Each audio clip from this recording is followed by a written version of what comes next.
الحمد لله رب العالمين۔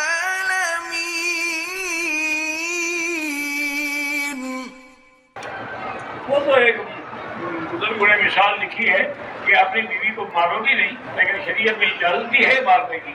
اگر وہ بالکل نافرمان ہے اور نافرمانی کرتی ہے تو ہم اس کو مار بھی سکتا ہے۔ تو انہوں نے ایک مثال دی کہ بھئی ایک ڈنڈا لٹکا کر رکھو، اس کو پتہ لگے کہ مجھے مارے نہ۔ کہتے ہیں جی کہ حاجیوں کے بیگ میں آب زمزم نے نکال لیا، الگ وزن میں، اصل میں لیکوڈ چیز جو ہے جہاز میں رکھنا منع ہوتی ہے۔ آپ ساتھ لے جائیں نہیں روکیں گے، لیکن سامان میں ڈالیں گے چھپا کے تو ہو سکتا ہے خدا نہ خاصہ کو حادثے کا ذریعہ نہ بن جائے۔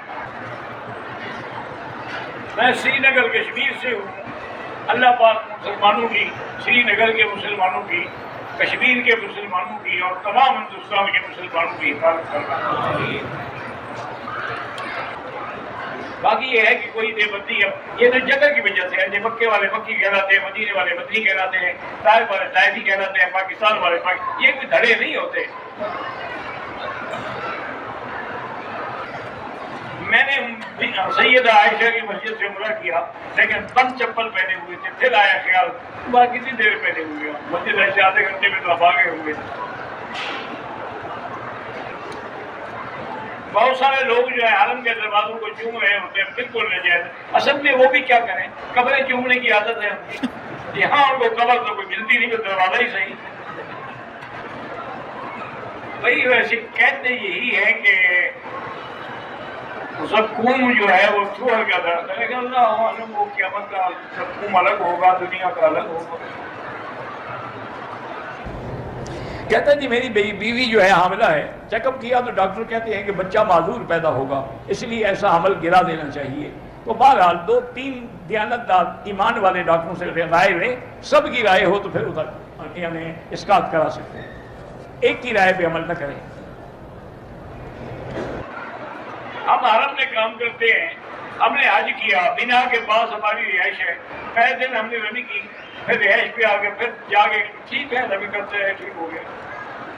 حرم میں سے 100 ریال پڑے ملے ہیں، کسی غریب کو دے دو۔ مسجد نبوی میں جو لوگ امام سے آگے کھڑے ہوتے ہیں ان کی نماز نہیں ہوتی، ویسے انہوں نے نشان لگائے ہوئے ہیں کہ یہ اس حد تک کھڑے ہو سکتے ہو، اس کے علاوہ اس سے آگے نہ بڑھیں۔ رمضان میں اگر کسی نے اپنی عورت سے ملاقات کی اور انزال ہو گیا تو بہرحال انشاءاللہ کفارہ تو نہیں ہوگا، لیکن توبہ بھی کرے، استغفار کرے اور روزہ بھی قضا کرے۔ میری بیوی سے ناخوش ہوں، وہ میرا کہنا نہیں مانتی، اب اسی شادی کر دیں، روز مسئلہ ہی کیوں پوچھتے ہو؟ جو مسئلہ پوچھے گا انشاءاللہ کبھی نہیں کرے گا۔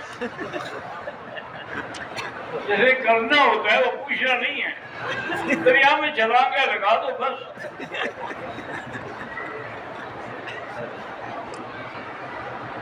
اللہ کے رسول نے سمندر میں سفر کرنے سے منع، وہاں بلا ضرورت سفر نہ کرے، یا حج کے لیے کرے یا جہاد کے لیے کرے، بلا وجہ سفر کرنا جو ہے وہ منع ہے۔